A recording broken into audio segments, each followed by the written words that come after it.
Hope you guys are doing well. Welcome back. So in this video, I'm going to show you that how you can change your plan, how you can buy the Clarify app official or professional or the premium one. So let's get started. So first of all, what we have to do, simply we have to go to our Clarify website and then we have to create our account and then we have to log in. And after that, you have to click on this profile icon. Then you have to click on the billing section. And after clicking on the billing section, as you can see, you will be able to see the plans here, the community plan, the essential plan, the professional plan. I'm going to choose the professional plan. You can also get the change plan option here. So we have to click on the change plan option. As you can see, please add a credit card before subscribing. So as you can see, first of all, what we have to do, simply we have to add our credit card details. And after that, we will be able to change our plans here. As you can see, I have added an essential plan.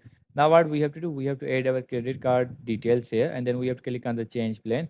And we will be charged some amount. And after that, our plan will be changed.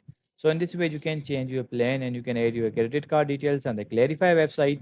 I hope you guys understand this video that how you can do this. So see you guys in the next video.